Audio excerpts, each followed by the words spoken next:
Bismillahirrahmanirrahim. Assalamualaikum warahmatullahi wabarakatuh. Waalaikumsalam warahmatullahi wabarakatuh. Alhamdulillahirabbil alamin. Alhamdulillahilladzi hadana li hadza wa ma kunna linahtadiya laula an hadanallah. Allahumma shalli wa sallim ala sayidina Muhammadin wa ala alihi wa sahbihi ajmain.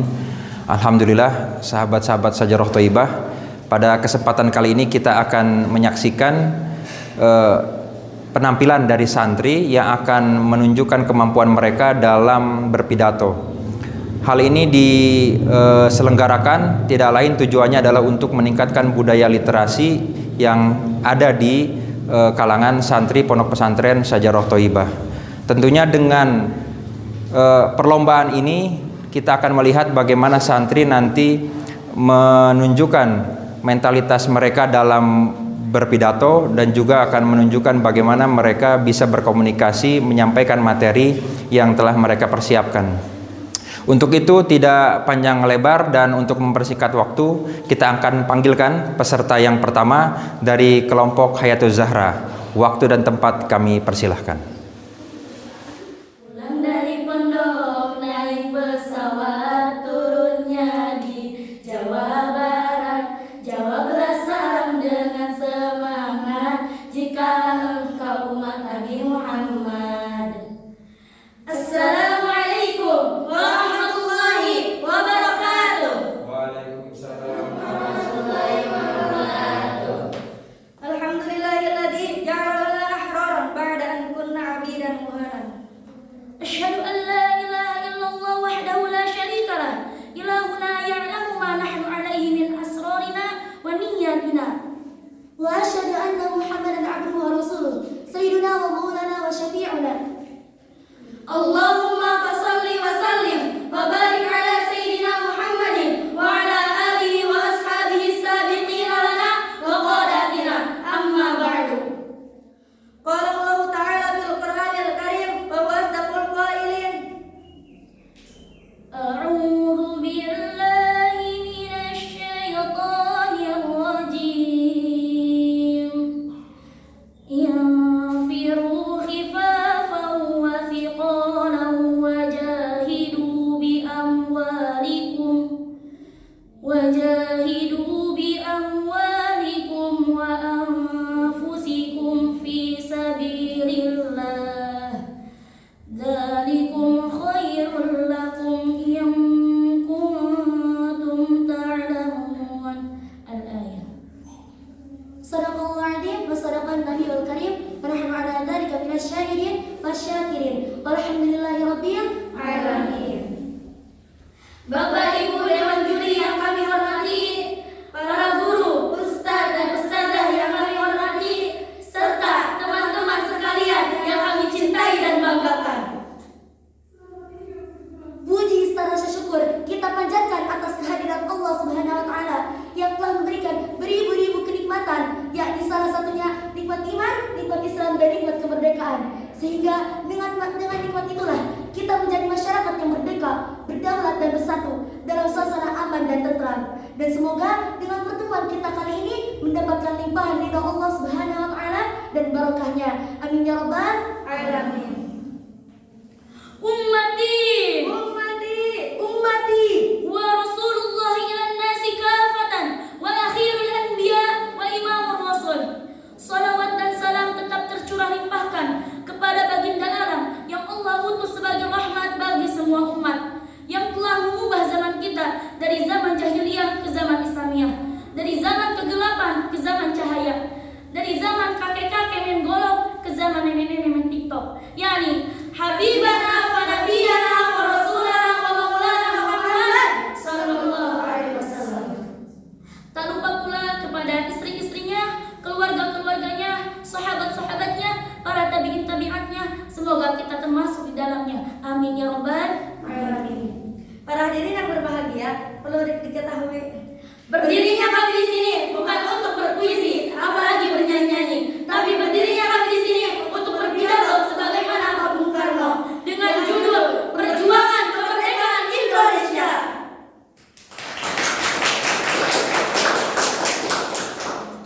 Pada hari ini, mari kita kenang kembali seluruh aspek kekayaan dan keindahan tanah air tercinta ini sebagai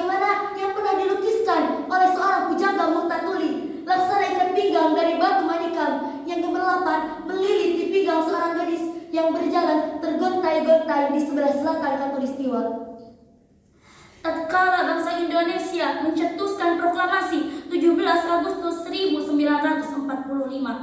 Segenap lapisan bangsa Indonesia bahu-membahu menggalang persatuan dan kesatuan yang bulat dan tangguh untuk melawan kaum penjajah yang hendak menguasai dan mengambil kembali kekayaan dan kekuasaan Indonesia. Namun apa tuh?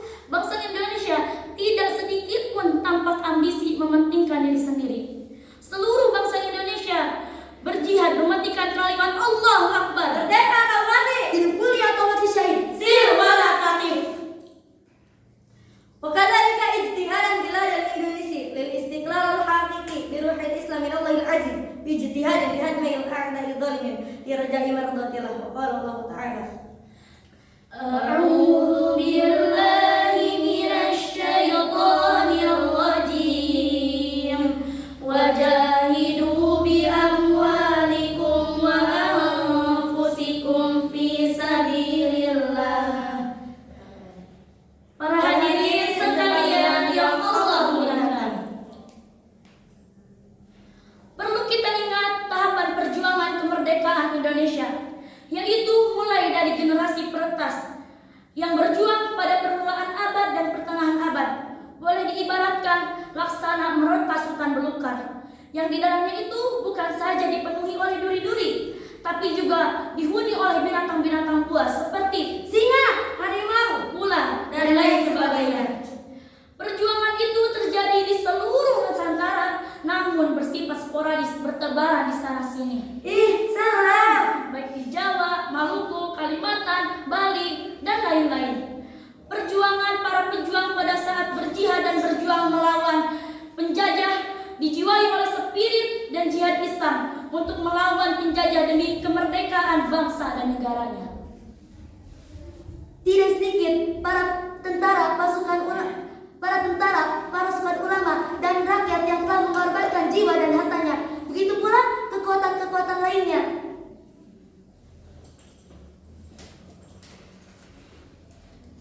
Mari kita lihat, bangsa Indonesia ketika dijajah tidak mengenal kata lelah dan letih sedikit pun. Astagfirullah Pak, nuju naon? Diem-diem baik, kita tidak dijajah. Astagfirullah, atuh capek dijajah wae mah. Istirahat we sakedap mah. Capek ku capekna, istirahat ku istirahatna, tapi jangan sampai kita berleha-leha. Namun kieu Bapak kufur jeung nikmat Allah. Jalani nikmati syukuri hidup mah. Nah, kieu. Syukuri apa yang ada.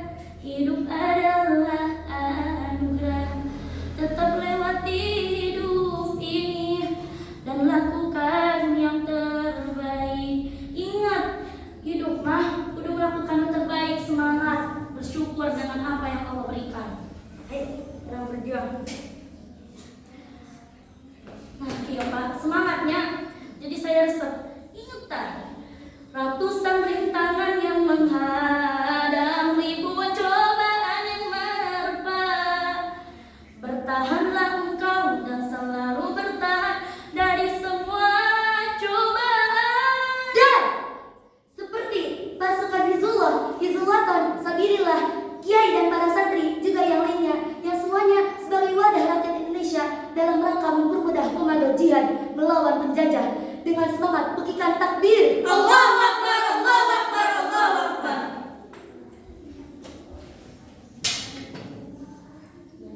Wa ma indana syai'an illallah, hasbunallah wa ni'mal wakil, ni'mal maula wa ni'man nasir. Wa ma indana syai'an illallah, Hasbunallah wa ni'mal wakil, ni'mal maula wa ni'man nasir. Kemudian tahap merebut kemerdekaan Indonesia, yaitu tatkala para pemimpin-pemimpin, pemuda-pemuda serta seluruh rakyat Indonesia di bawah komando Soekarno-Hatta memproklamasikan kemerdekaan Indonesia. tepat jam 10 pagi hari Jumat Legi tanggal 17 Agustus 1945 Masehi, bertepatan dengan tanggal 10 Ramadan 1364 Hijriah. Bung Karno memproklamasikan kemerdekaan Indonesia yang tersohor dan keramat itu di ruang beranda depan rumahnya. Di hadapan beberapa anggota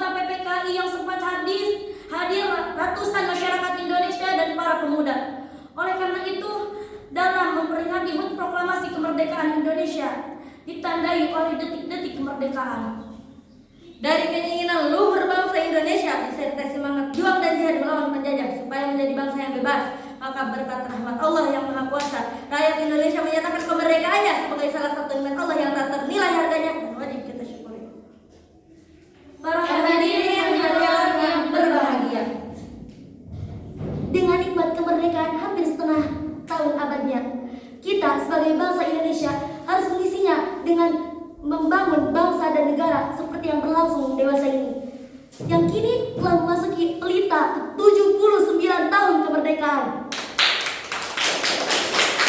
Dan alhamdulillah kita akui telah banyak perubahan yang dapat kita rasakan manfaatnya. Terbukti setelah kita menerima kemerdekaan, kita memiliki presiden dan wakil presiden, Gubernur dan wakil gubernur, DPR dan DPRI.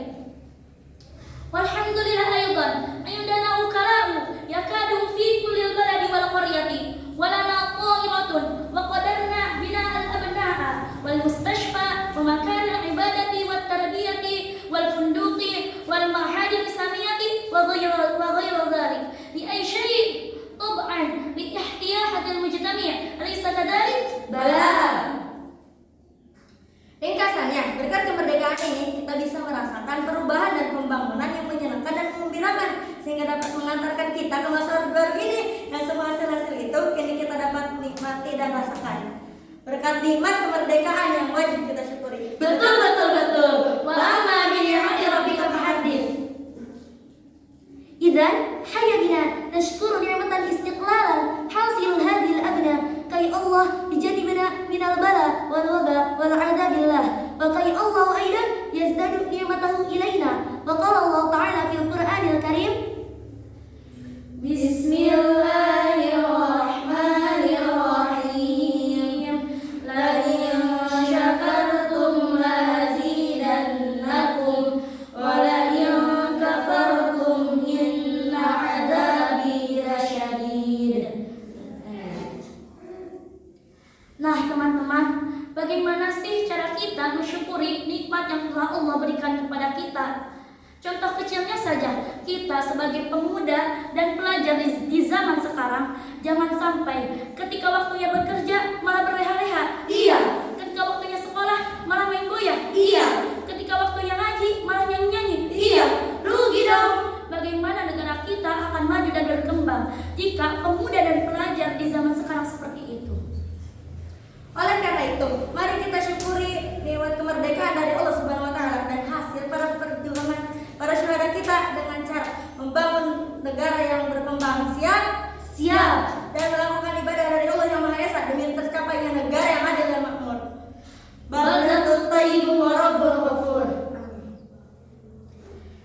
Al-watanul azizu Indonesia ya watanul azizu. Al-watanu huwal ardul lati yuladul insan wa ya'ishu fiha.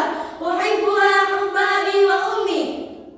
كل فرد يحب وطنه لأنه Sa'idun bi sa'adatihi Wa syaqiyun bi syaqaihi. wa Wa hubbul hubbul watani watani ayakuma kullu fardin biwajibihi. Fatilmidu yajidu fi talabil ilmi. والوالد يحسن تربية ابنه wal fallahu yajtahidu fi zira'atihi Was-sani'u yutqinu sina'atahu. Al-waladun nadibu yajtahidu waqta as-sighari liyakuna nafi'an li watanihi 'inda al-kibari. Para hadirin, mungkin hanya itu yang bisa kami sampaikan. Mohon maaf jika banyak kesalahan dan kekurangan. Karena kebenaran mutlak hanyalah milik Allah Subhanahu wa taala dan kesalahan datangnya dari diri kami pribadi. Bung Karno pergi ke rumah makan. Cakep. Makannya soto ayam. Cakep. Mungkin hanya itu yang bisa kami sampaikan. Cakep. Kami akhiri dengan salam. Wallahu muwaffiq Ila aqwamit thariq wa billahi taufiq wal hidayah. Wassalamualaikum warahmatullahi wabarakatuh. Baik, itu tadi penampilan dari kelompok pertama dari kelompok Hayatuz Zahra, peserta lomba pidato pada kesempatan kali ini. Tentunya akan kita saksikan lagi dan mudah-mudahan ini tidak akan kalah memukau persembahan dari kelompok Siti Rohmah. Kita akan panggilkan peserta berikutnya dari kelompok Siti Rohmah. Waktu dan tempat kami persilakan. Assalamualaikum warahmatullahi wabarakatuh. Alhamdulillahirabbil alamin wa bihi nasta'in wa ala umuri dunya waddin wassalatu wassalamu ala asrofil anbiya'i wal mursalin wa ala alihi wa sahbihi ajmain, amma ba'du. Asyhadu an la ilaha illallah wa asyhadu anna Muhammadan abduhu wa rasuluhu la nabiyya ba'dah. Wa qad qala Allah fi kitabil karim ba'da a'udzu billahi minasy syaithanir rajim. Bismillahirrahmanirrahim. Wa qur rabbi adkhilni mudkhala sidqin wa akhrijni mukhraja sidqin waj'alni min ladunka sultanan nasira. Wa qul ja'al haqqu wa zahaqal batilu innal batila kana zahuqa. Al-ayah. Rabbi shrah li sadri wa yassir li amri wahlul 'uqdatam min lisani yafqahu qawli. Pertama-tama dan yang paling utama, marilah kita panjatkan puji syukur kita kehadirat Allah Subhanahu wa taala yang telah memberikan kita beribu-ribu nikmat. Salah satunya itu nikmat iman, Islam serta kesehatan. Sehingga dengan nikmatnya itulah kita semua dapat berkumpul di acara yang insyaallah Allah berkahi dan Allah rahmati. Salawat beserta salam semoga tetap tercurah limpahkan kepada baginda alam yang telah mengubah zaman kita dari zaman jahiliyah ke zaman Islamiyah, dari zaman naik unta ke zaman naik Toyota, dari zaman kakek-kakek main golok ke zaman nenek-nenek main TikTok, dan dari zaman Utsman bin Affan hingga zaman Nasrul Azizah, yakni Habibana wa Nabiyana wa Rasulana wa Maulana Muhammad sallallahu alaihi wasallam. Tak lupa pula kepada keluarganya, para sahabatnya, tabi'in dan tabi'atnya, summa amsal fa amsal, semoga kita termasuk di dalamnya. Amin ya Allah ya Rabbal alamin. Berdirinya kami di sini, kami akan berpidato dengan judul Jadikan Indonesia ini Merdeka.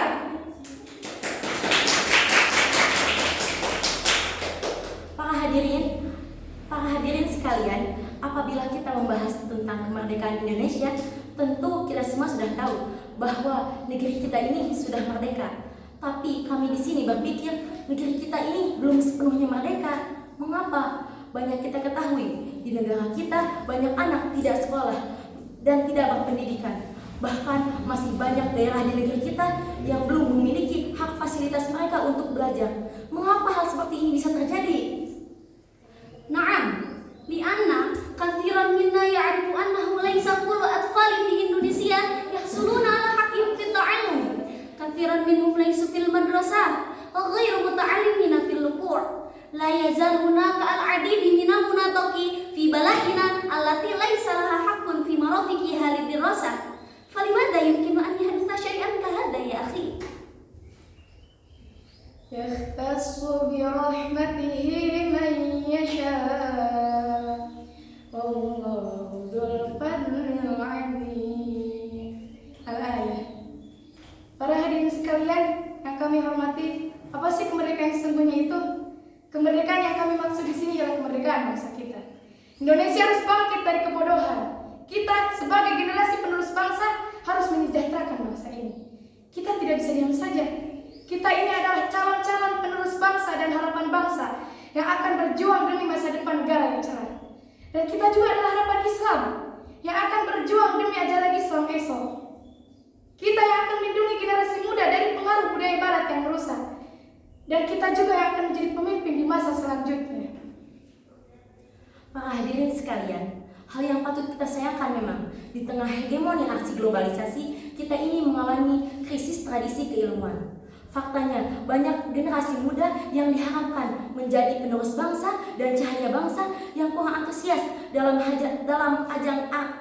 ajang partisipasi keilmuan. Buktinya, mereka lebih memilih event yang sifatnya entertain dan lebih dibanggakan, seperti halnya Indonesian Idol, AFI, KDI, dan ajang lainnya. Sedangkan kejuaraan Olimpiade Fisika kimia, matematika nasional ataupun internasional sangat kecil sambutan antusiasnya.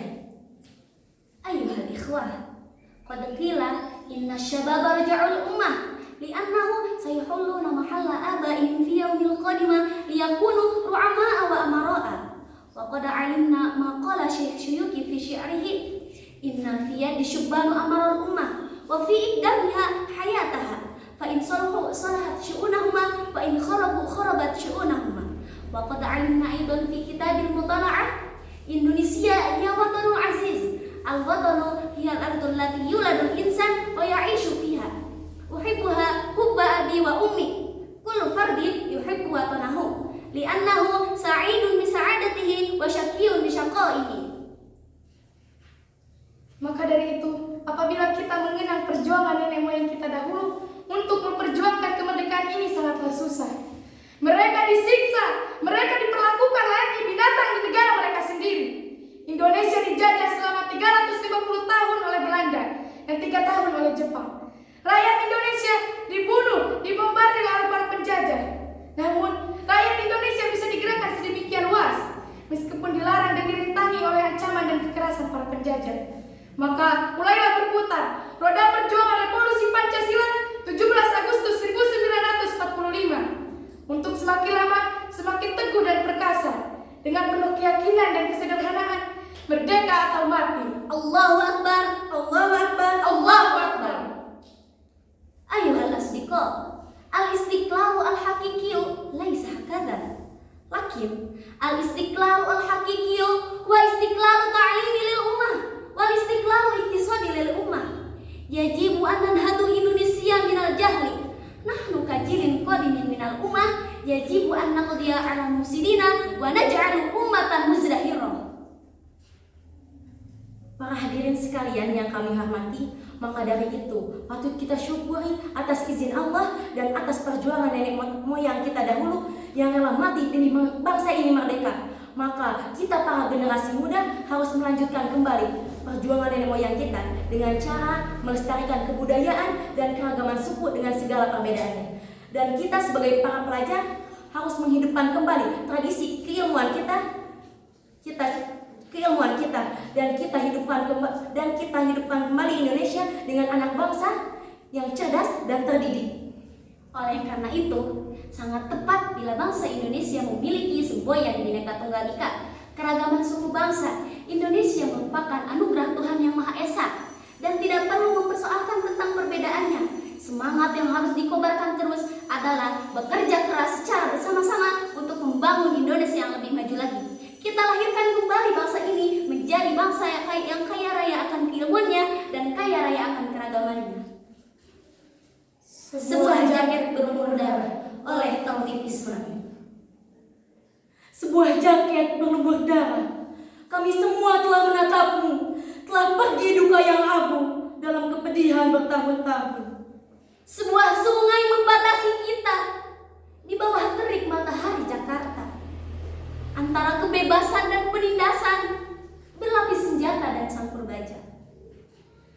Akan mundurkah kita sekarang seraya mengucapkan selamat tinggal perjuangan, berkara setia kepada tirani, dan mengenakan baju kebesaran sang pelayan. Hidup Indonesia Bhinneka Tunggal Ika. Mungkin hanya ini yang bisa kami sampaikan. Mohon maaf apabila banyak kekurangan, karena kebenaran milik Allah dan kesalahan datang dari diri kami pribadi. Ma asabaka min hasanatin fa min Allah wa ma asabaka min sayyi'atin fa min nafsik.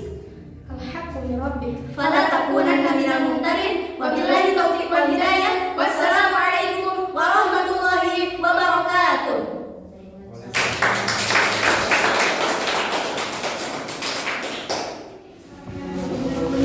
Bismillahirrahmanirrahim. Assalamualaikum warahmatullahi wabarakatuh. Baik, kali ini kita akan saksikan peserta perwakilan dari santri ikhwan. Setelah kita tadi menyaksikan penampilan dari santri akhwat, maka sekarang kita akan lihat bagaimana penampilan dari santri ikhwan. Apakah bisa lebih memukau dari teman-teman kita dari santri akhwat? Tak perlu memanjangkan waktu, kita akan saksikan berikut ini peserta dari kelompok Arya. Bagaimana penampilannya? Waktu dan tempat kami persilahkan. Allah berfirman, Rasul bersabda, kami berkata, Assalamualaikum warahmatullahi wabarakatuh.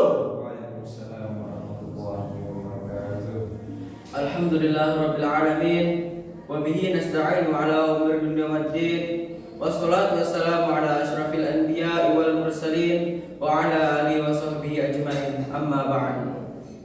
فقال الله تعالى في كتابه الكريم بعد أعوذ بالله من الشيطان الرجيم بسم الله الرحمن الرحيم وإذ قال إبراهيم رب اجعل هذا بلدا آمنا وارزق أهله من الثمرات من آمن منهم بالله واليوم الآخر قال ومن كفر فأمتعه قليلا ثم أضطره إلى عذاب النار وبئس المصير صدق الله العظيم. Yang pertama-tama, yang paling utama, mari kita panjatkan puji berserta syukur kehadirat Allah Subhanahu wa taala yang telah menciptakan langit dan bumi beserta isinya. Dan Allah juga telah memberikan beribu-ribu kenikmatan yang diantaranya nikmat iman, Islam, serta kesehatan. Dan dengan nikmat tersebut, alhamdulillah kita bisa berkumpul di acara ini yang insya Allah berkahi dan Allah rahmati. Amin. Amin. Tidak lupa pula salawat beserta salam selalu tercurah limpahkan kepada sang junjungan alam kita semua, sang uswatun hasanah kita semua, sang pendobrak kebatilan. Siapa dia? Dia Habibana wa Nabiyana wa Rasulana Muhammad Sallallahu alaihi wasallam. Tidak lupa pula kepada istri-istrinya, sahabat-sahabatnya, tabi'in tabi'at. Semoga sampai juga kepada kita selaku umatnya. Amin ya Allah ya Rabbal alamin. Yang terhormat kepada Ketua Pimpinan Pondok Pesantren Sajarah Thayyibah, yang terhormat Ketua Yayasan Pondok Pesantren Sajarah Thayyibah, dan yang kami hormati dan kami banggakan Dewan Juri beserta jajaran. Sebelumnya kami ucapkan terima kasih kepada pembawa acara yang telah mempersilahkan kami agar bisa tampil berbicara di depan sini. Pada kesempatan yang semoga Allah berkahi ini, insya Allah kami akan menyampaikan sepatah dua patah kata. Bukan maksud kami untuk menceramahi ataupun menasihati, karena pada hakikatnya saya, kita, kalian semua adalah makhluk yang lemah di depan Allah Subhanahu wa taala. Maka oleh karena itu, izinkan kami untuk berbicara di depan kalian semua. Telah tiba dari tanggal 15 Agustus 2024. 2 hari lagi kita akan menghadapi hari yang istimewa, hari di mana resminya negara tercinta kita ini merdeka. Maka perlulah kita ingat lagi, ini suatu kenikmatan yang Allah berikan kepada kita selama kurang lebih 79 tahun Indonesia ini merdeka. Telah kita ketahui bersama-sama, negara tercinta kita ini sudah dijajah sejak dulu, mulai dari negara Portugis, Belanda, Jepang, Inggris, dan yang lainnya. Selama ratusan tahun lamanya negara kita ini dijajah, kekerasan, kelaparan, penyiksaan lainnya dalam luar kita. Tapi alhamdulillah para hadirin sekalian, berkat keinginan yang kuat, kerja keras dari para leluhur kita, para pejuang, para pahlawan, para santri dan kiai, oleh sebab pengorbanan dan perjuangan mereka lah negara tercinta kita ini bisa merdeka sampai saat ini. Dan tentunya kemerdekaan ini tak lain dan tak bukan atas kehendak dan izinnya Allah Subhanahu wa taala.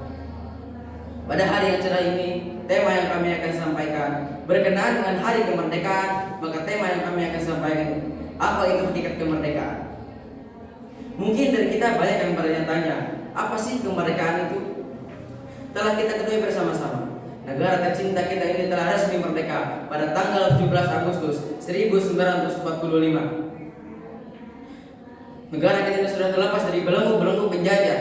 Tapi perlu diingat para hadirin, janganlah kita ini merdeka secara fisik saja. Tampak dari luar kita merdeka, bebas. Memang tampak dari luar kita sudah merdeka, tetapi jiwa kita, pikiran kita masih terbelenggu. Terbelenggu oleh apa para hadirin? Terbelenggu oleh hawa nafsu kita sendiri. Ini yang bahaya. Mereka yang dikuasai oleh hawa nafsu mereka sendiri bukanlah orang yang merdeka para hadirin. Karena memang hawa nafsu ini sangat kejam, sangat berbahaya, bahkan lebih kejam dari para penjajah sekalipun. Jika kita flashback, kita lihat kepada perjalanan kisah hidup Nabi, bagaimana Rasul ketika selesai pulang dari peperangan, apa yang Rasul katakan? Raja'na min jihadil asghar ila jihadil akbar. Kita telah selesai pulang dari jihad yang kecil menuju jihad yang besar. Para sahabat terheran-heran, lalu bertanya, apa itu jihad yang besar ya Rasulullah? Rasulullah pun menjawab, jihad melawan hawa nafsu. Dari sini bisa kita ketahui bersama-sama. Jadi para hadirin sekalian, hawa nafsu ini sangat berbahaya. Para pejuang, para pahlawan revolusi, mereka berjuang melawan para penjajah selama bertahun-tahun lamanya. Menurut Rasul itu apa? Itu baru jihad yang kecil, bro. Itu baru jihad yang kecil pada hari ini. Karena memang pada hakikatnya musuh yang paling kuat, musuh yang paling susah ditaklukkan, ya diri kita sendiri pada hari ini. Hawa nafsu kita sendiri. Karena memang dengan hawa nafsu kita ini selalu mengarahkan kita kepada perbuatan-perbuatan yang buruk. Sebagaimana firman Allah dalam Quran surat Yusuf yang artinya begini, dan tidaklah aku menyatakan diriku terbebas dari kesalahan, karena sesungguhnya nafsu itu selalu mendorong kepada kejahatan, kecuali nafsu yang dirahmati oleh Tuhan. Sesungguhnya Tuhan Maha Pengampun, Maha Penyayang. Dari ayat Quran ini kita bisa ketahui bersama-sama pada hari ini, hawa nafsu kita ini menusuk dari dalam. Kalau dalam kata lainnya mungkin musuh dalam selimut, atau mungkin musuh yang tidak nampak oleh mata kita. Jadi wajar, susah ditaklukkan. Intinya tinggal kita pilih pada hari ini. Kita yang dikuasai atau kita yang menguasai hawa nafsu tersebut. Mungkin kaidahnya sedikit sama seperti waktu. Seperti dikatakan dalam Mahfudzat, al-waqtu kasayfi in lam taqta'hu qata'aka. Waktu itu seperti waktu. Jika kamu tidak memotongnya, kamu yang akan terpotong. Sama seperti hawa nafsu kita ini. Bahkan mungkin lebih kejam hawa nafsu pada hari ini. Jika kita tidak memotong hawa nafsu kita ini, jika kita tidak mengendalikan hawa nafsu kita ini, kita yang akan terpotong pada hari ini, kita yang akan terbelenggu. Maka para hadirin sekalian, apa sih dampaknya? Mereka yang dikuasai oleh hawa nafsu mereka sendiri, bisa kita lihat, kebanyakan dari generasi kita zaman kini, mereka mengkhianati, mengingkari perjuangan para leluhur kita. Kenapa? Mereka kebanyakan dari generasi kita, mereka kebanyakan dari generasi kita, mereka mengingkari perjuangan para leluhur kita. Kenapa pada hari ini? Para pahlawan, para pejuang, mereka berjuang mati-matian demi kemerdekaan Indonesia kita ini. Agar apa pada hari ini? Agar kita sebagai generasi selanjutnya, sebagai generasi yang akan mendatang, tidak mengalami apa yang mereka alami atas penjajah. Seperti apa? Cambukanlah, siksaanlah. Mereka menginginkan Indonesia kita ini merdeka, aman. Kita nyaman dalam belajar, kita apalagi nyaman dalam mengaji, dan nyamanlah dalam aktivitas-aktivitas lainnya. Mereka menginginkan kemerdekaan yang sesungguhnya, secara individu maupun keseluruhan, secara zahir maupun batin kita sendiri pada diri. Tapi apa nyatanya para hadirin sekalian? Sekarang maraknya terjadi kejahatan-kejahatan di Indonesia kita. Contohnya seperti apa? Pemerkosaan, atau mungkin pembunuhan dan kejahatan-kejahatan lainnya. Bahkan para hadirin, di kalangan para pejabat sekalipun yang diamanahi oleh negara kita ini untuk mengurus, menjaga negara ini, mereka berkhianat. Dengan apa? Misalkan korupsi. Sampai mungkin baru-baru kali ini sampai 271 triliun korupsi. Karena apa, para hadirin? Atau mungkin kejahatan lainnya, apalagi nepotisme misalkan, atau mungkin suap menyuap, dan kejahatan-kejahatan lainnya, membuat negara Indonesia kita ini menjadi tidak nyaman, para hadirin. Atau mungkin boleh dikatakan lebih buruk dari zaman penjajahan dahulu. Disebabkan apa, para hadirin sekalian? Ya, disebabkan karena orang-orangnya yang bermasalah, individu-individunya yang bermasalah. Mereka dikuasai oleh hawa nafsu mereka. Karena memang hawa nafsu ini membuat pikiran kita, perbuatan kita mengarah ke perbuatan-perbuatan yang buruk. Ditambah lagi mungkin dengan berkembang pesatnya teknologi zaman sekarang, misalkan adanya handphone dan ya semacamnya, jadi lebih mudah mengakses segala sesuatu, lebih mudah bermaksiat, dan memang lebih mudah dalam menuruti hawa nafsu kita ini. Maka para hadirin sekalian, perlu kita sadari kembali bahwasanya kita harus menerus memperbaiki diri kita, saya dan juga kalian semua. Bebaskan pikiran kita, jangan sampai pikiran kita dikendalikan oleh hawa nafsu kita. Ingat, kita sebagai santri, alhamdulillah kita bisa bersyukur kepada Allah yang ada di pondok pesantren. Kita mengendalikan hawa nafsu kita, jauh dari orang tua, jauh dari kerabat, belajar hidup mandiri. Di saat yang lain, remaja seumuran kita, mereka bermalas-malasan di sana, tapi kita berjuang habis-habisan di sini. Di saat yang lain, mereka sibuk dengan urusan dunia mereka, tapi kita sibuk dengan urusan akhirat kita. Dan kelak insya Allah bisa bermanfaat di masyarakat nanti dan terjaga dari itu semua. Amin. Para hadirin sekalian, mereka adalah musuh-musuh Islam di luar sana. Mereka berusaha menghancurkan kita, membinasakan kita dengan cara yang halus. Berbeda dengan penjajahan yang dulu. Kalau dulu, para hadirin, mereka menyiksa kita, mencambuk kita dan semacamnya terhadap Islam. Tapi sekarang, para hadirin, karena kita sudah merdeka, menutupi jalan mereka untuk melakukan hal itu, maka mereka incar kelemahan kita. Apa itu, para hadirin? Apa itu, para hadirin? Itu hawa nafsu dan pikiran-pikiran kita, para hadirin. Mereka buat teknologi yang canggih, handphone dan semacamnya, gadget, dan lewat tontonan-tontonan yang kurang baik bagi kita, bahkan berdampak buruk pada kehidupan kita. Yang asalnya hanya tontonan malah jadi tuntunan. Na'udzubillahi min dzalik. Maka para hadirin sekalian, memberikan jalan bagi kita mudah bermaksiat, sehingga hancurlah pikiran kita ini. Jika kita tidak bisa mengatasi hawa nafsu kita, maka binasalah diri kita ini. Ingat, para hadirin, kita sebagai santri, kita mempunyai pancajiwa yang kelima, yaitu apa, para hadirin? Jiwa bebas. Jiwa bebas, para hadirin. Bebas dalam berpikir, bebas dalam berbuat dari hal-hal yang negatif. Makanya kenapa santri zaman dulu mereka bebas dari doktrinan para penjajah?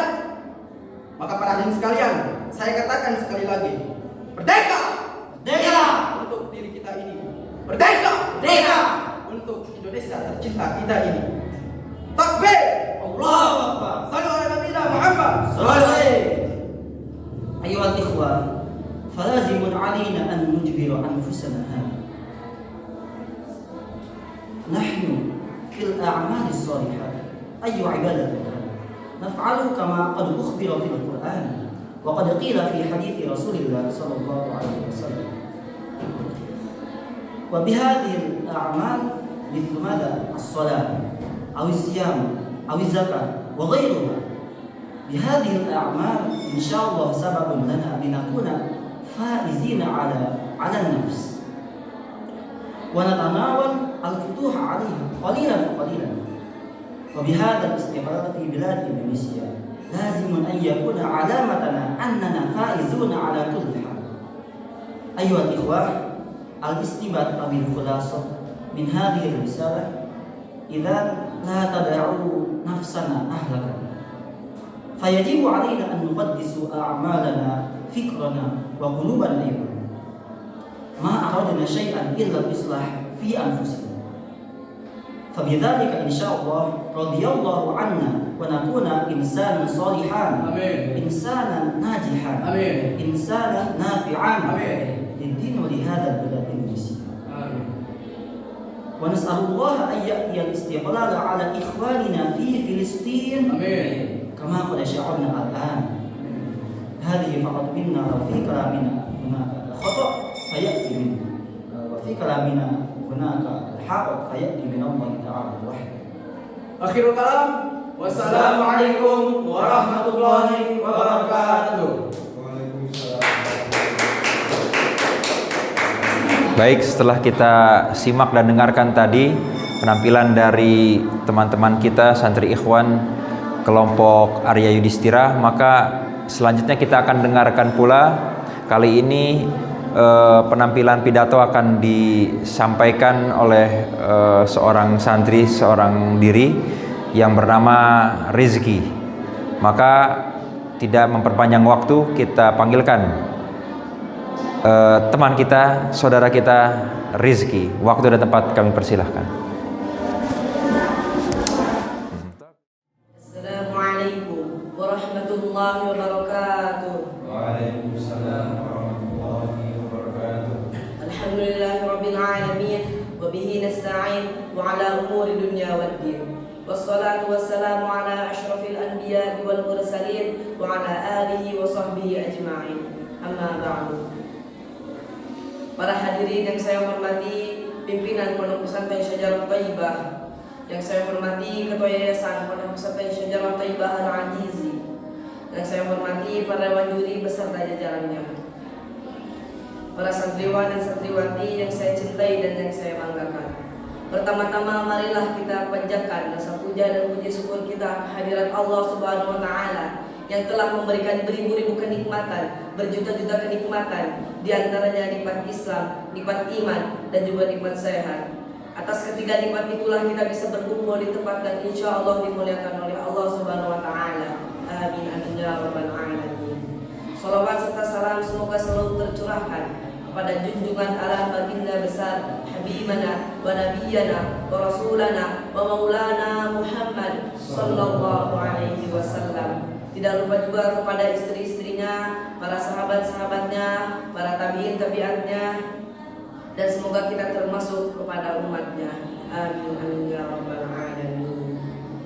Sebelumnya saya ingin berterima kasih kepada pembawa acara yang telah memperkenankan saya berdiri tampil di hadapan kalian semua.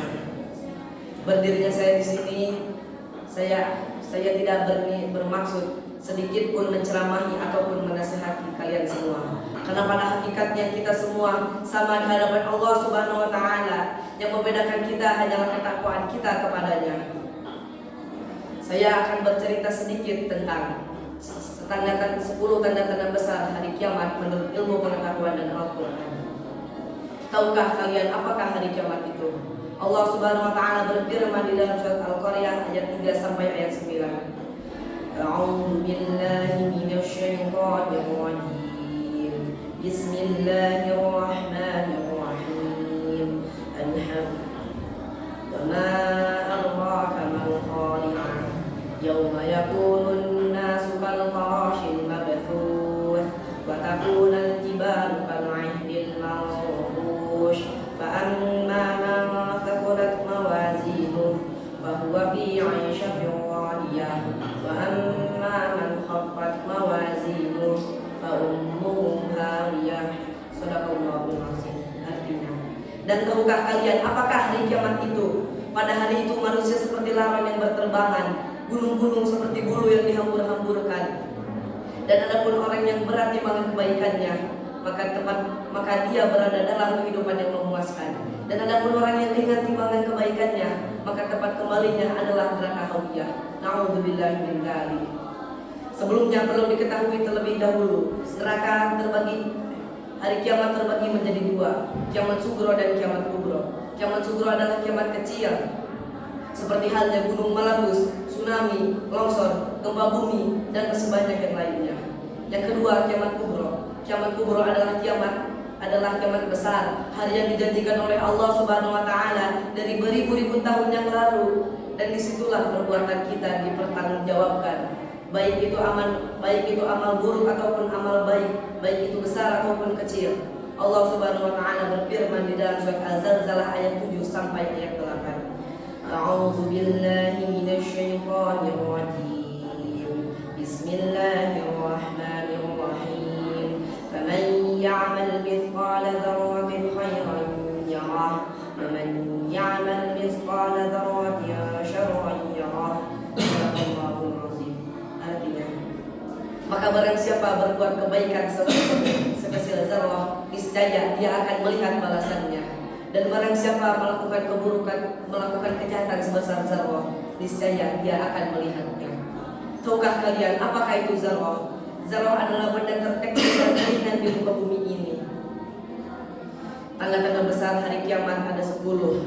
Dalam hadis diceritakan oleh salah seorang sahabat yang bernama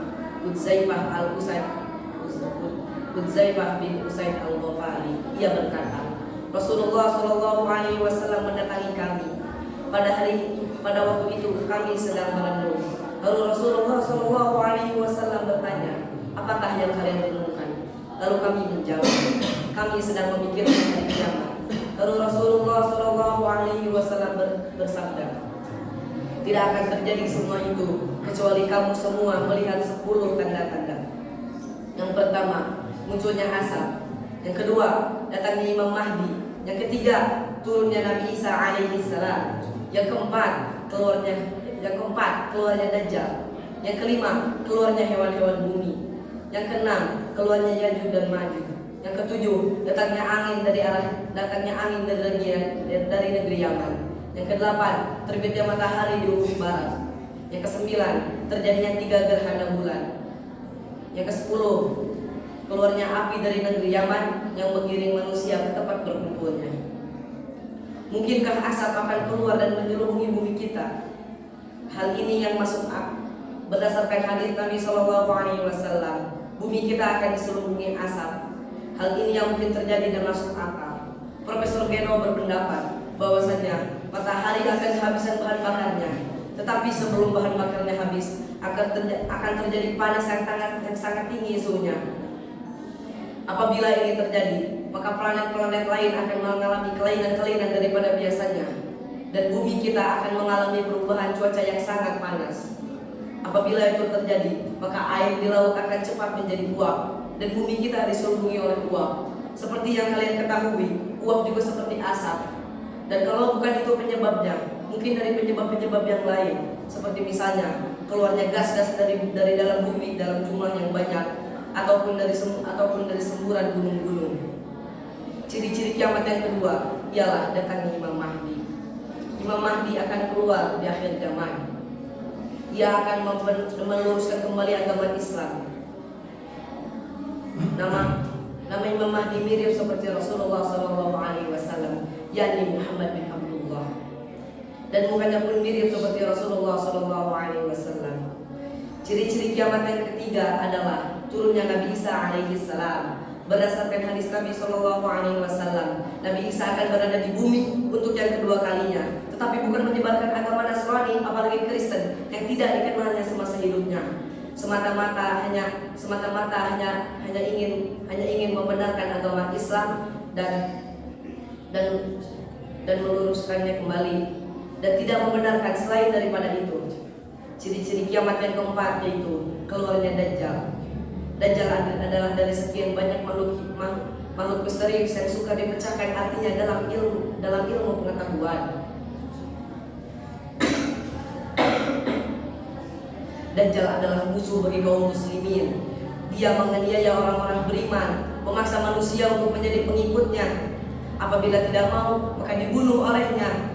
Dan barang siapa menjadi pengikutnya, kelak celakalah ia di akhirat, tempatnya neraka jahanam, kekal di dalamnya selama-lamanya. Ciri-ciri kiamat yang kelima ialah keluarnya hewan-hewan bumi. Sudah jelas kiranya bahwa hewan-hewan yang akan keluar menjelang hari kiamat bukanlah hewan yang sudah bisa kita lihat dan yang sudah kita kenal, tetapi hewan-hewan asing bagi kita. Di abad ke-20 ini, teknologi maju dengan begitu pesatnya. Para sarjana Amerika Serikat menemukan jasad-jasad ternik di Samudra Atlantik yang berkedalaman 22.000 kaki di bawah permukaan laut, menggunakan alat yang dinamakan non-kontaminasi deep ocean sonar. Dengan penemuan ini, keyakinan kita semakin kuat bahwasanya hewan-hewan yang akan keluar menjelang hari kiamat berasal dari dalam bumi ataupun dari tempat-tempat yang tidak diketahui orang. Ciri-ciri kiamat yang keenam ialah keluarnya Ya'juj dan Ma'juj. Berdasarkan firman Allah yang menciptakan Ya'juj Ma'juj itu sendiri sudah ada sejak dahulu kala. Makhluk-makhluk ini nakal, sering mengganggu manusia, sehingga pada zaman Zulkarnain dibuatkan tembok campuran besi dan tembaga, sehingga mereka tidak bisa keluar dari tembok tersebut. Tembok sepat ini menjelang hari kiamat akan hancur dulu, yang menyebabkan makhluk-makhluk itu keluar menjalar ke permukaan bumi dan mengganggu manusia seperti semula. Ciri-ciri kiamat yang ketujuh ialah datangnya angin dari arah Yaman. Angin dari arah Yaman ini akan membinasakan seluruh orang-orang yang beriman, yang walaupun imannya hanya sekecil ujung kuku. Dan dimanapun orang-orang beriman itu berada, baik itu di rumah, di laut, di goa, di gunung, ataupun di tempat-tempat yang sulit dijangkau oleh manusia, pasti binasa. Angin dari arah Yaman ini lembut dan harumnya seperti kasturi. Dan adapun orang-orang yang tidak beriman, mereka merasa angin ini seperti angin-angin pada biasanya. Ciri-ciri kiamat yang ke-8 ialah terbitnya matahari di barat. Berdasarkan hadis Nabi SAW, suatu hari matahari akan terbit dari arah barat, tetapi hanya untuk satu kali saja, dan seterusnya tetap dari arah timur. Tetapi sebelum matahari itu terbit dari arah barat, akan terjadi gelap antara 3 malam. Hal ini yang akan terjadi dan rasional. Titik-titik menuju ke arah itu kini mulai merintis, yaitu dengan menurunnya rotasi bumi. Para sarjana Amerika Serikat melakukan penyelidikan British 30 Desember 1976, dan pada siaran yang sama 1978 diketahui bahwasannya mulai dari tahun 1977 rotasi bumi menurun setiap harinya 1 detik. Dengan fakta ini kiranya tidak mustahil rotasi bumi yang mengitari matahari pun mengalami keterlambatan daripada biasanya. Dan begitu pula planet-planet lain. Apabila ini terjadi, bumi dan planet-planet lain kemungkinan besar akan mengorbit matahari dengan garis lurus horizontal ataupun berjajar-jajar.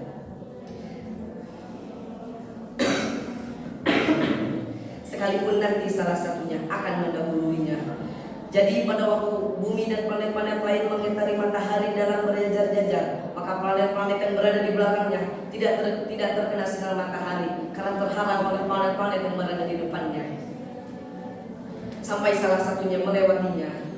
Jika sudah salah satunya melewatinya, maka masing-masing planet akan terkena sinar matahari kembali. Ciri-ciri kiamat yang ke-9 ialah terjadinya 3 gerhana bulan. Bulan di angkasa sebenarnya banyak sekali, tetapi kita hanya bisa melihat satu satelit bumi, yaitu bulan. Bulan ditarik oleh daya tarik sentripetal bumi, dan begitu pula planet-planet lain, seperti contohnya Mars yang lebih kecil daripada bumi, yang memiliki 2 satelit sekaligus. Tetapi sudah kita pahami bahwasanya daya tarik tersebut akan berkurang. Apabila planet tersebut sudah tidak sanggup menarik satelitnya, maka satelit tersebut akan terlepas dari planet Mars. Dan apabila kedua satelit tadi masuk ke dalam daya tarik sentripetal bumi, maka akan terlihat dari bumi ada 3 bulan. Dan mungkin karena tidak terkena sinar matahari yang terhalang oleh planet-planet lain, maka keadaan dalam tidak normal. Maka kedua satelit tadi berada dalam keadaan gerhana. dan bulan kita pun dalam keadaan gerhana. Pada waktu itu ada 3 gerhana bulan, yang satu dapat dilihat dari arah barat, yang satu berada di timur, dan yang satu lagi berada di Jazirah Arab. Ciri-ciri kiamat yang ke-10 ialah keluarnya api dari negeri Yaman yang mengiring manusia ke tempat berkumpulnya. Di dalam bumi banyak sekali gas-gas yang mudah terbakar. Salah satu profesor di Amerika mengatakan bahwasannya di dalam bumi, di bawah lapisan batu karang, terdapat banyak sekali gas-gas yang sangat berharga. Dan apabila gas-gas itu dipergunakan untuk kebutuhan dunia, maka gas-gas itu tidak akan habis sampai 500 juta tahun lamanya. Dan gas-gas itu akan terbakar apabila terjadi gempa hebat. Maka suatu kemungkinan akan terjadi gempa yang sangat dahsyat yang dapat mengeluarkan gas-gas tersebut dan membakarnya di atas. Apabila hal ini terjadi, maka tidak ada satu orang pun dan satu alat pun yang dapat memadamkannya. Itulah kemungkinan yang akan muncul menjelang hari kiamat. Sekian dari saya. Apabila saya tidak salah kata, saya meminta maaf sebesar-besarnya. Alhamdulillah. Wassalamualaikum warahmatullahi wabarakatuh.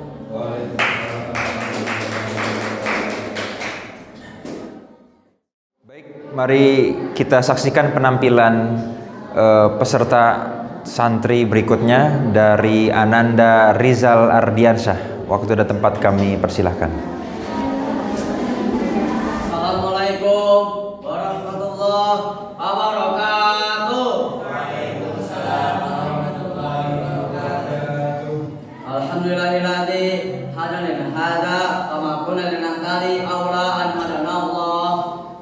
Asyhadu an la ilaha illallah wa asyhadu anna Muhammadar Rasulullah wa ba'dahu wa rasuluh. Wa qala ta'ala wa taqullu wa qulu ma'as shadiqin. Segala puji bagi Allah, Tuhan surah alam, dan Tuhan selainnya, dan Tuhan yang telah menciptakan langit dan bumi dan segala isinya, dan yang telah memberikan kita nikmat, beribu-ribu nikmat. Salah satu nikmat iman, nikmat Islam, nikmat sihat. Salawat dan salam kita limpahkan dan curahkan kepada sang junjungan alam, yaitu ya Habibana wa Nabiyana wa Rasulana wa Maulana Sayyidina Muhammad sallallahu alaihi wasallam. Berdirinya saya di sini untuk menceritakan sepatah dua patah tentang seorang sahabat yang dimana sahabat ini namanya menjadi kebanggaan bagi kaum muslimin karena semangat dan keimanannya. Ia telah mengantarkan orang kafir semenjak 1300 tahun yang lalu sebelum Islam. Ya, termasuk orang ganas dan mengganggu dan menyakiti orang-orang Islam. Bahkan ia selalu berusaha untuk membunuh baginda Nabi Muhammad sallallahu alaihi wasallam. Siapakah dia? Apakah kalian tahu bagaimana kesamaan beliau? Dan apakah kalian tahu bagaimana kebencian beliau pada Islam? Dan bagaimana kalian tahu hidayah Allah SWT telah berikan kepada beliau? Saya di sini akan menceritakan kisah keselamanya Sayyidina Umar bin Khattab radhiyallahu anhu. Suatu ketika orang-orang kafir sedang bermasalah untuk mencari siapa orang yang berani membunuh Muhammad sallallahu alaihi wasallam. Maka Umar segera menyahut, "Aku yang membunuhnya." Maka mereka pun berkata, "Ya, kamu bisa melakukannya." Umar pun segera bangun dan berdiri sambil menyandangkan pedangnya.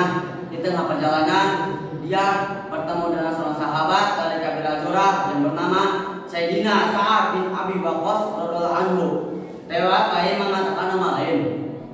Maka ditanya oleh Sa'ad, "Mau kemanakah engkau wahai Umar?" Umar pun menjawab, "Aku mau membunuh Muhammad." Alhamdulillah min dzalik. Sayyidina Sa'ad radhiyallahu anhu pun berkata, "Kalau begitu, Bani Hasim, Bani Zurah, Bani Abi Manaf, tentu mereka tidak akan berdiam diri. Mereka pasti tidak akan membiarkanmu hidup di muka bumi ini, wahai Umar." Mendengar hal tersebut, Umar semakin marah seraya berkata, "Tampaknya kamu juga telah meninggalkan agama kita dan masuk ke agama Islam. Jika demikian, kamu yang kamu terlebih dahulu." Sudah berkata demikian, Umar pun langsung mengusir pedangnya. Sayyidina Sa'ad radhiyallahu anhu pun berkata, Ya, aku memang tak masuk Islam ya Umar.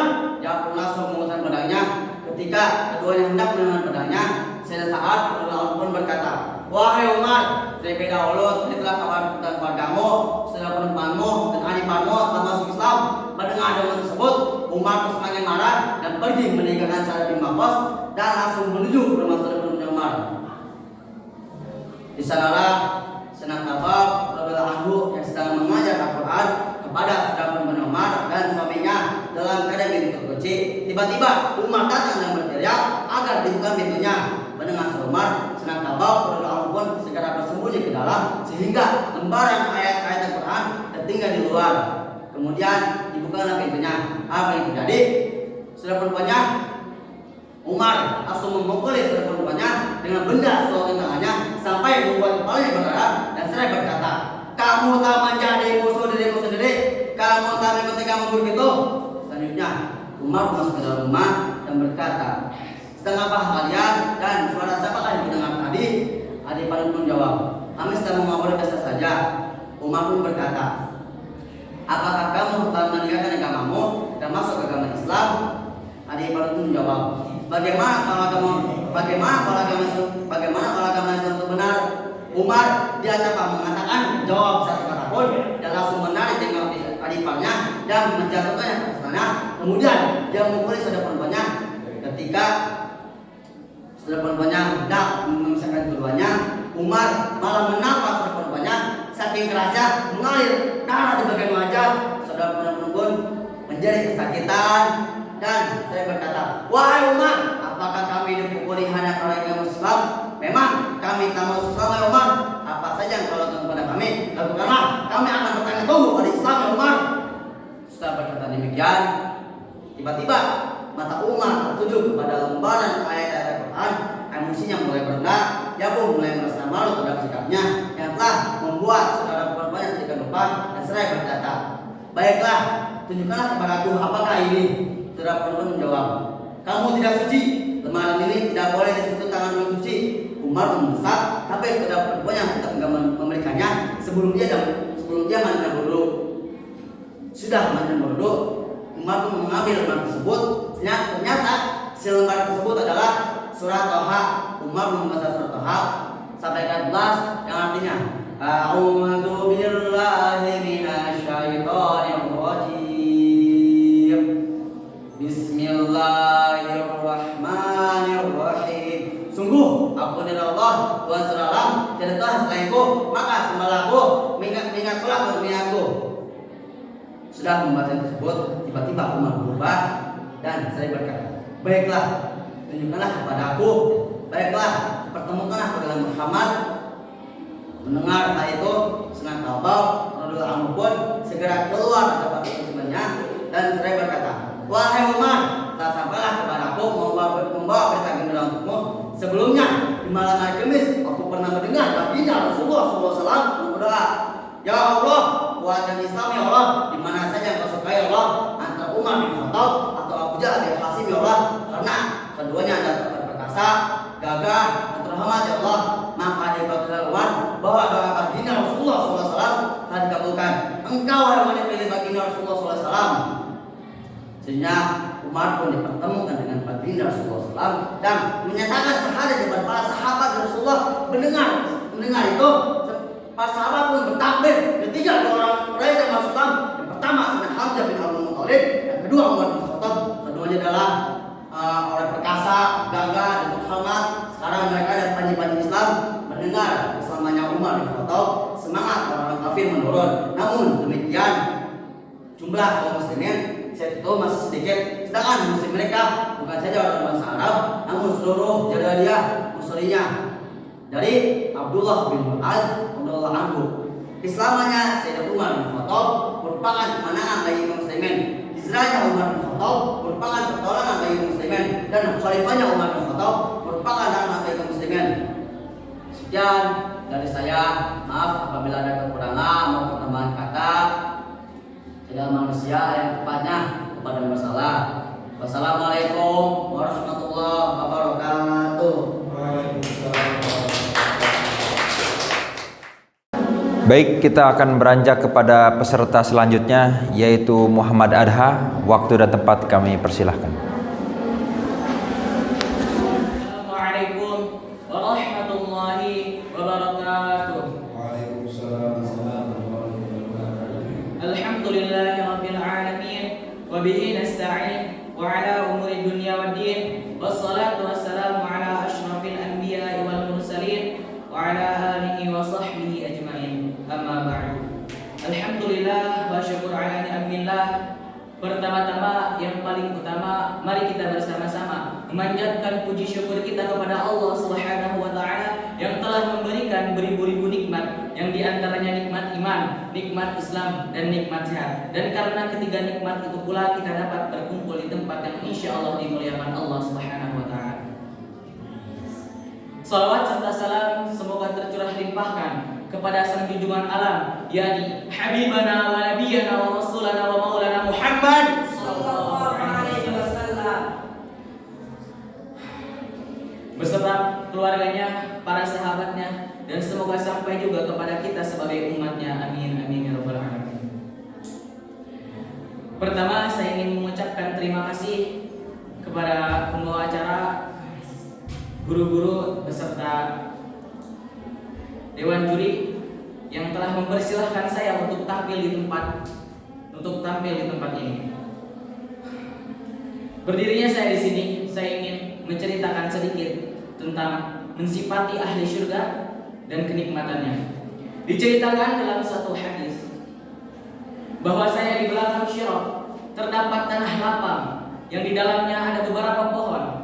Di bawah pohon tersebut terdapat 2 mata air yang mengalir dari surga.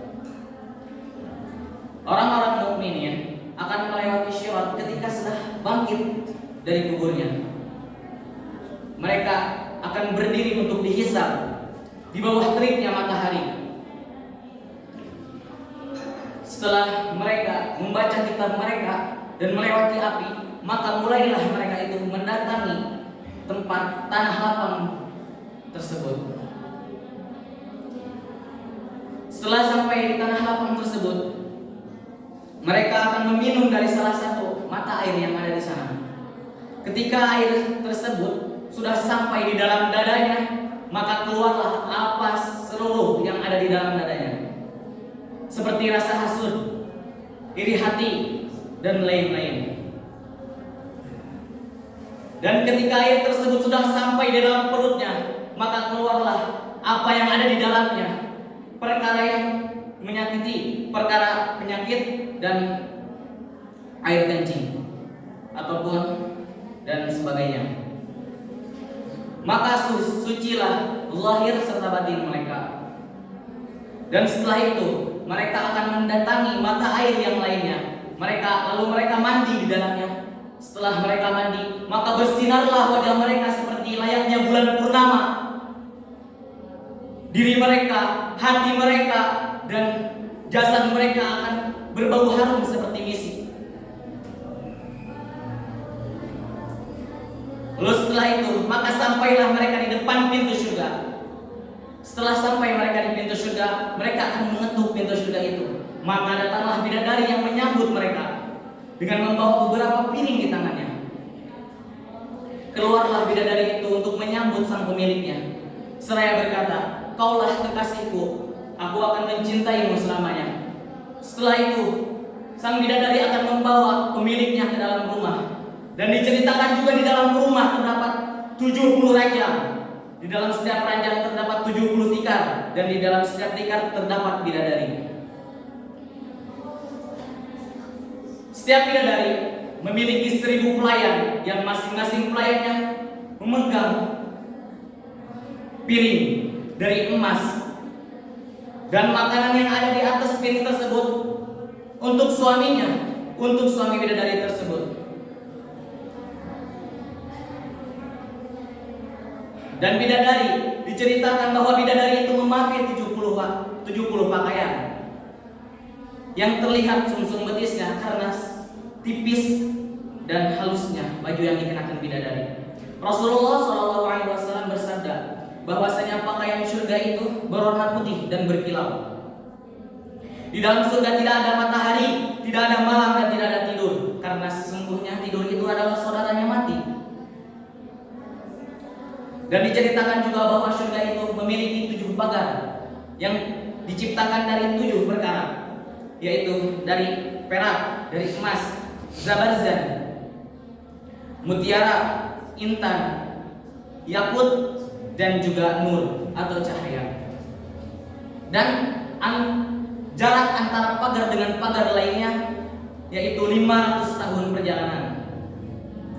Dan diceritakan juga bahwasanya penghuni surga itu tidak ada yang tua, semuanya muda, semuanya tampan dan cantik.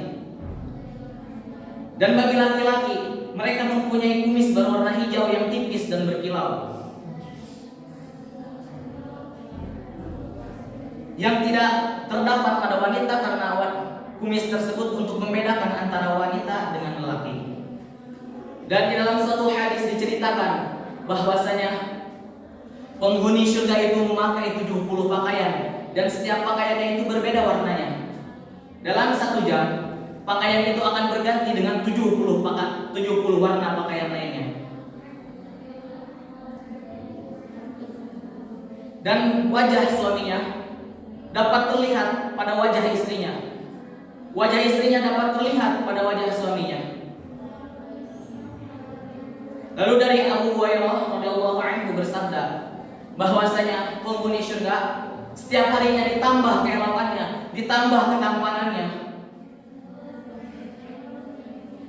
seperti bertambahnya usia tua ketika di dunia. Dan juga bagi penghuni surga ditambah 100 kali lipat dalam soal makanan, minuman, dan lain-lain.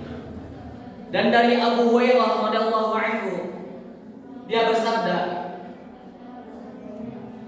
bersabda bahwasanya penghuni surga atau kasih Allah sedang memakan buah-buahan yang dikehendaki oleh Allah Subhanahu wa taala. Lalu di dalam hatinya muncul keinginan untuk memakan makanan yang lain, maka Allah seketika berfirman kepada malaikat untuk membawakan makanan kepada kekasih Allah itu. Maka datanglah malaikat dengan membawa 70 nampan. Di dalam setiap nampan terdapat 70 hidangan, dan di dalam setiap hidangan terdapat 1000 piring dan gelas dari emas. Dan di dalam surga itu terdapat seluruh yang diinginkan hati. Di dalam surga itu ketika mata melihat surga, maka akan merasakan kenikmatan, merasakan kehebatan yang begitu luar biasa. Dan ketika kamu semua masuk ke dalam surga, maka akan kekal di dalamnya. Dan diceritakan ketika hamba Allah atau kekasih Allah Subhanahu wa taala sedang makan dalam suatu tempat, ketika itu sudah kenyang, maka datanglah burung yang besarnya itu seperti unta terbang di atasnya seraya berkata, "Wahai kekasih Allah, makanlah aku, karena aku telah meminum dari sungai-sungai surga, buah-buahan dari kebun-kebun surga." Maka di dalam hati sang kekasih Allah itu tergerak hatinya untuk memakan burung tersebut. Seraya Allah berfirman kepada burung tersebut, "Wahai burung, jatuhlah engkau depan hambaku atau kekasihnya." Maka jatuhlah burung itu dengan keadaan sudah tergoreng. Tidak terpikir oleh akal. Ketika jatuh saja langsung dalam keadaan tergoreng, siap untuk dimakan. Begitu alangkah mulianya kita di dalam surga, begitu alangkah indahnya surga tersebut. Oleh sebab itu, mari kita bersama-sama tingkatkan ketakwaan, tingkatkan keimanan, dan perbaiki niat kita beribadah hanya untuk kepada Allah Subhanahu wa taala, agar kita termasuk kekasih Allah dan umatnya Rasulullah yang masuk ke dalam surganya Allah Subhanahu wa taala. Amin amin ya rabbal alamin.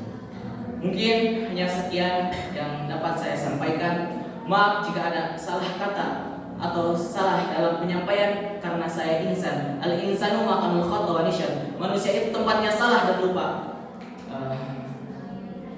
Akhirul kalam. Wassalamualaikum warahmatullahi wabarakatuh. Baik, demikianlah penampilan-penampilan dari santriyin dan santriyat Pondok Pesantren Sajarah Thaibah dalam ajang lomba pidato ini. Mudah-mudahan apa yang mereka sampaikan dan apa yang mereka utarakan bisa memberikan manfaat khususnya bagi mereka dan umumnya bagi kita semua. Mohon maaf bila ada kekurangan dan kesalahan. Billahi taufiq wal hidayah. Wassalamualaikum warahmatullahi wabarakatuh.